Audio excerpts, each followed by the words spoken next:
안녕하십니까. 검찰수사관 출신 법무사 이승재입니다. 오늘은 사기 이의 신청서를 작성하는 방법에 대해서 간략하게 설명드리겠습니다. 자, 상담을 하다 보면은 지인에게 빌려준 돈, 공사대금, 조합아파트 투자금 등 다양한 이유로 금전 피해를 입은 분들이 많은 사실에 안타까운 마음이 있습니다. 금전이 나가는 것은 순간이지만은 금전을 회수하는 것은 여러 복잡한 절차로 인해서 어려움이 많습니다. 피해자는 고민 끝에 법원에 민사소송을 제기하고 또한 경찰에 형사고소장을 작성해서 제출했지만 경찰의 불송치 결정에 속이 상합니다. 사기죄 불송치 결정 어떻게 극복할 수 있을까요? 오랜 기간 경찰 및 검찰에서 수사관으로 활동한 경력이 있는 검찰 출신 법무사가 그동안의 노하우를 살려서 경찰의 불송치 결정을 뒤바꿀 수 있는 방법을 간단 명료하게 설명드리겠습니다. 자, 일단 사기죄가 성립하려면 사기죄에 대한 이해를 하셔야 됩니다. 사기죄가 성립하려면 범인이 피해자를 속여서 돈을 가져가거나 재산상의 이익을 얻어야 합니다.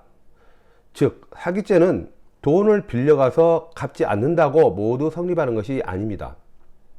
피해자를 속이는 기망행위는 불법 영득의사 또는 편취의 범위가 있어야 합니다.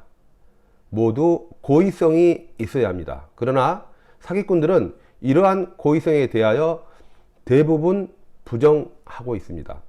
따라서 고의성을 특정하기 위해서는 경찰 수사관이 이해할 수 있도록 사기꾼의 범행 전후의 재력, 환경, 범행의 내용, 이행 과정 등 객관적인 상황에 대해서 구체적이고 분명한 설명이 있어야 할 것입니다. 자, 그렇다면 편취의 범위는 어떻게 판단하는 것일까요?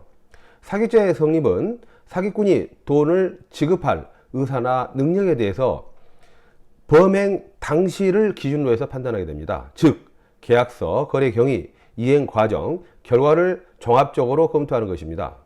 경찰은 이와 같은 행위자의 고의성, 불법 영득의사, 편취의 범위 여부를 수사한 다음에 검찰에 송치할 것인지 불송치할 것인지 여부를 결정하고 있습니다.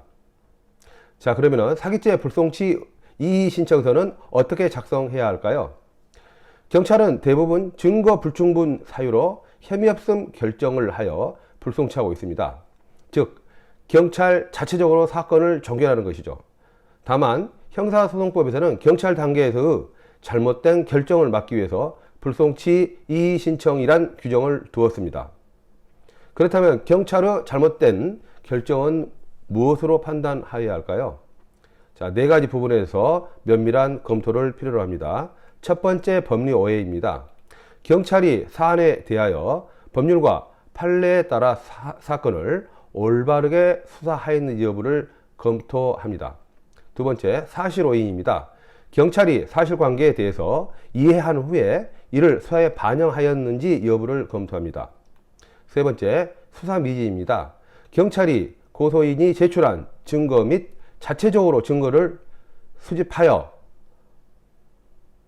수사에 충실하였는지 여부를 검토합니다. 마지막으로 판단 누락입니다. 경찰이 고소한 사건에 대해서 종합적으로 검토해서 범죄가 인지되는 사실에 대한 판단을 하였는지 여부를 검토합니다. 이와 같은 사실에 대한 사전 검토를 전제로 해서 경찰 수사에 대한 오류를 꼼꼼하게 지적하여 이의 신청서가 작성되어야 올바른 문서가 되는 것입니다. 불송치 이의 신청서가 제출되면 경찰은 불송치 이의 신청서와 사건 기록을 관할 검찰청 검사에게 즉시 송치하게 됩니다. 검사는 불송치 이의 신청서를 바탕으로 사건 기록을 면밀하게 검토한 다음 경찰의 보안 수사 요구를 결정하고 있습니다.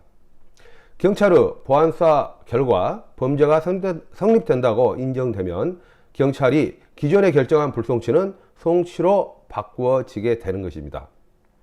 경찰 수사의 결론을 바꿀 수 있는 형사소송법상 유일한 절차인 불송치 의신청, 피해자의 권리를 보장하는 장치입니다. 놓치지 마시고 반드시 챙겨봐야 할 사항임을 명심하시기 하시기 바랍니다.